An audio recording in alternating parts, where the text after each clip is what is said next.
So US-Iran war is still raging. I think both countries have shown belligerence and aggression. But if there's one country that is probably winning this war in a very unconventional way, it is China. I think China has been a player, one of the smartest players right now, that is trying to scale up its power, its hegemony in a very dramatic fashion. Like, for example, the Middle East, right? The Gulf countries, they relied on US for all their lives, basically, for technology, for money, for influence. But, and of course, in response, it was the US who wanted their oil. But we're starting to see a different trajectory in the Middle East. That's literally grimming. Um, Look at China now. All the U.S. influence right now, it's slowly vanishing. Look at, for example, Oman, Saudi Arabia, Qatar, other countries. Right, they've started to show more and more support for China. Look at their infrastructures, their economies. They've started buying more and more from China as well.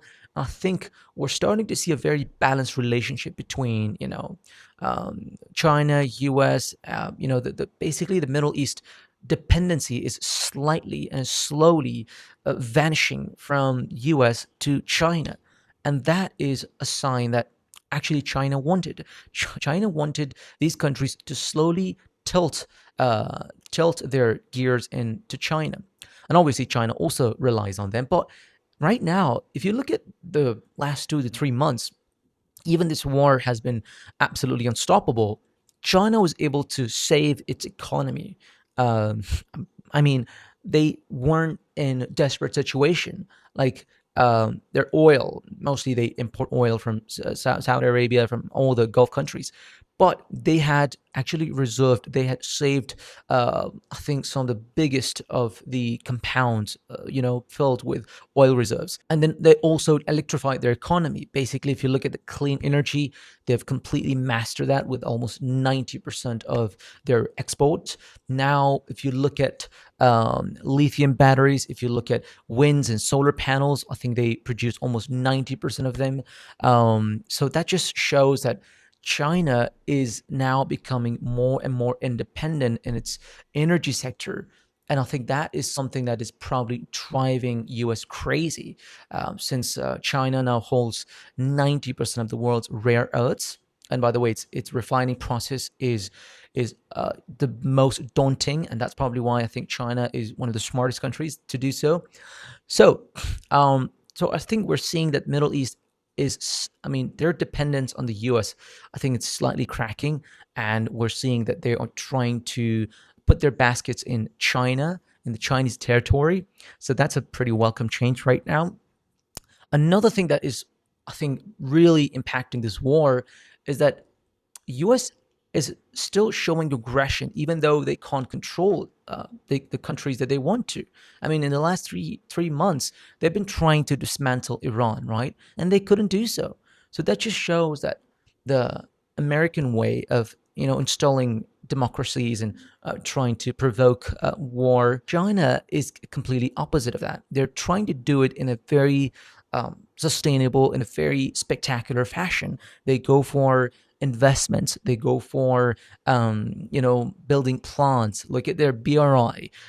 Their goals, their ambitions are completely different, or they're done in a different way than the US.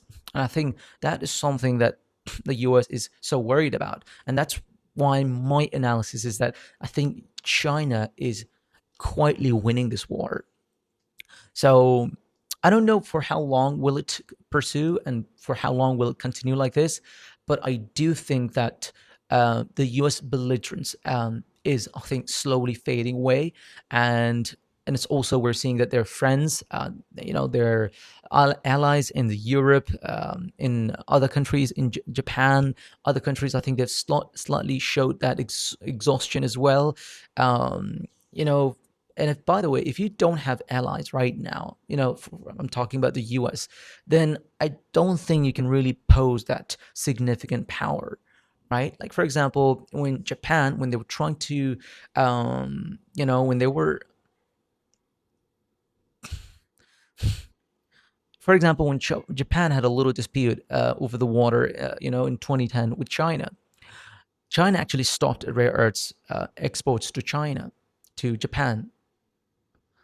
For example, when China had a little dispute with Japan, so Beijing actually stopped the outflow of rare earths to Japan. And guess what?